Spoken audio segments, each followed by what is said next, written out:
आओ जीना सीखें। कहानी घराना। फातिमा को हमेशा गिला रहता कि वो घर में सबसे छोटी है, जिसकी वजह से हर कोई उसको डांटता है और उस पर रोब जमाता है।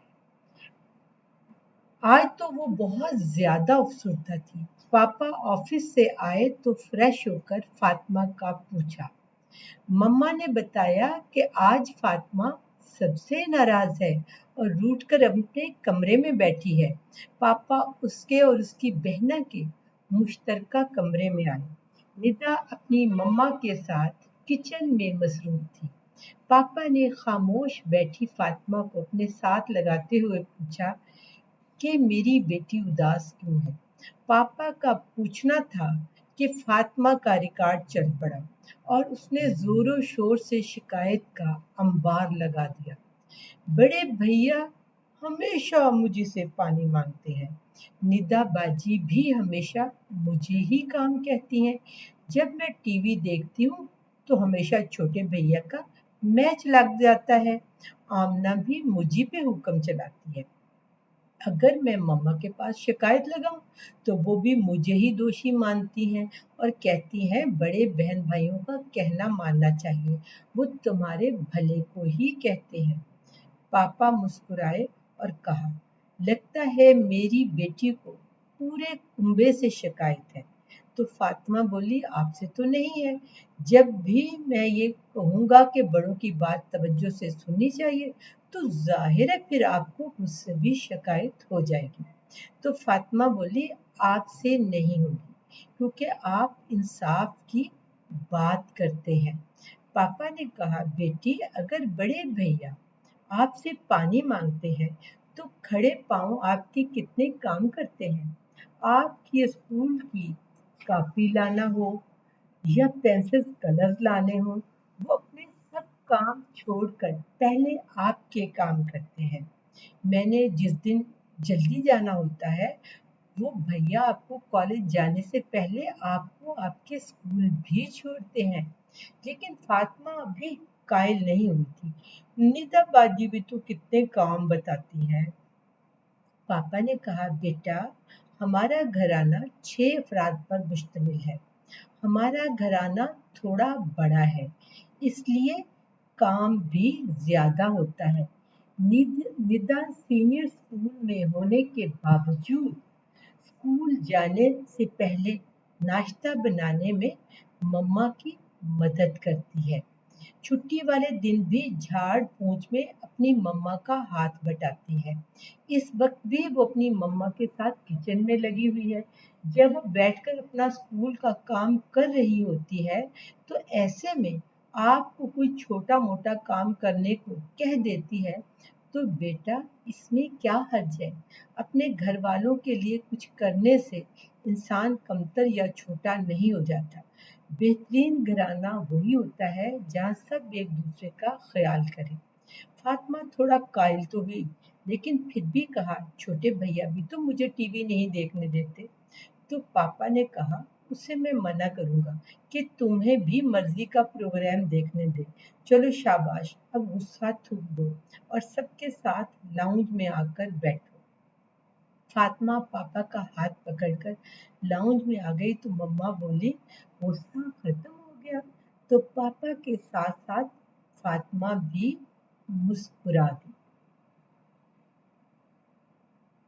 पापा ने छोटे भैया से कहा, वाजद तुम बहन को टीवी क्यों नहीं देखने देते। तो भैया ने कहा, पापा फातिमा घर में सबसे छोटी है और अभी तो जूनियर स्कूल में है, लिहाजा इसको स्कूल का काम सरे शाम करना होता है ताकि जल्दी सो सके और अपनी नींद भी पूरी कर सके। अगर नींद पूरी नहीं करेगी तो आपको तो पता है ये सुबह जल्दी नहीं उठती, तो स्कूल से लेट होने पर भी सजा मिलती है। पापा ने कहा, ठीक है, फातिमा का टीवी देखने का वक्त मुकर्रर कर दो, उस वक्त कोई और टीवी ना देखे। अगले दिन से फातिमा खुश थी। कोई बहन भाई उसे काम नहीं कह रहा था।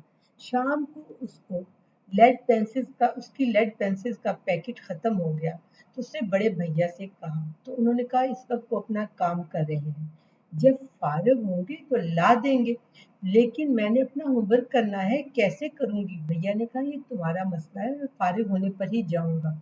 भैया देर से फारिग हुए, जब तक वो पैकेट लाए उस वक्त तक फातिमा सो चुकी थी।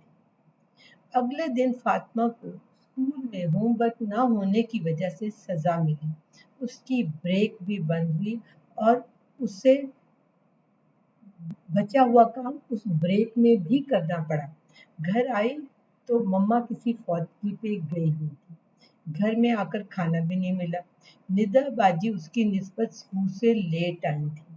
जब वो आई तो फातिमा ने उनसे खाना मांगा तो उन्होंने कहा उन्हें एक असाइनमेंट पर जरूरी काम करना है, फारिग होकर बनाएंगी। जबकि शिकायत से पहले वो इस तरह की सूरत हाल में पहले उसको खाना बनाकर खिलाती थी।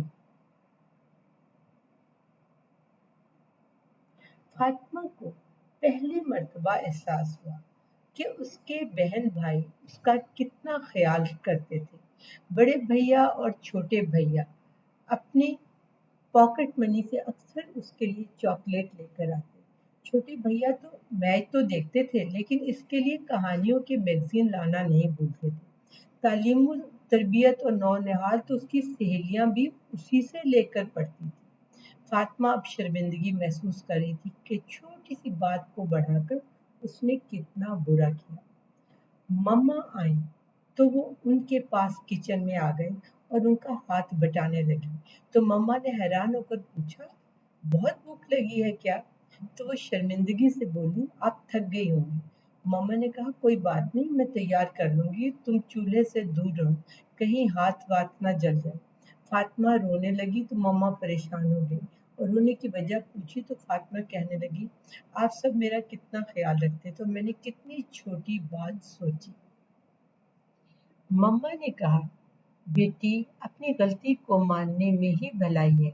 इंसान को हमेशा पॉजिटिव होकर सोचना चाहिए। अपनी गलती की माफ़ी मांग लेनी चाहिए। अपनी गलती को मान लेने से सुधार हो जाता है और आइंदा इंसान ऐसी गलती करते हुए 100 बार सोचता है। फातिमा ने इस बात में सर हिलाया। फातिमा अपनी सोच पर नादम थी। उसे देर नहीं हुई थी। घर का माहौल पहले की तरह खुशगवार हो सकता था। उनका घराना दोबारा मसाली घराना बन सकता था। वो इस यकीन के साथ लाउंज की तरफ बढ़ी जहां इसके बहन भाई अभी दाखिल हुए थे। मम्मा जानती थी कि फातिमा ने आज जो सबक सीखा है वो भूलने वाली नहीं। ये एहसास और मोहब्बत का जज्बा वक्त के साथ बढ़ता चला जाएगा, क्योंकि उसको पता चल गया है कि घर के अफराद होने और घराना होने में क्या फ़र्क होता है। बच्चों, आपको कहानी कैसी लगी? आपका घराना कितने लोगों पर मुश्तमिल है? कितने मेंबर हैं? आप एक दूसरे के साथ कैसे रहते हैं? आपको क्या अच्छा लगता है और क्या ऐसी बातें हैं जो आप अपने फैमिली में बदलना चाहते हैं? तो बस गौर कीजिए और आज ही बदलने के लिए उन अशिया को तैयार हो जाइए। यकीनन अपनी गलतियों के सुधार से आप पहले से बेहतर इंसान होंगे। आपकी तवज्जो का बहुत शुक्रिया। आइंदा मिलेंगे फिर एक नई कहानी के साथ। बाय बाय, सो लॉन्ग, अल्लाह हाफिज।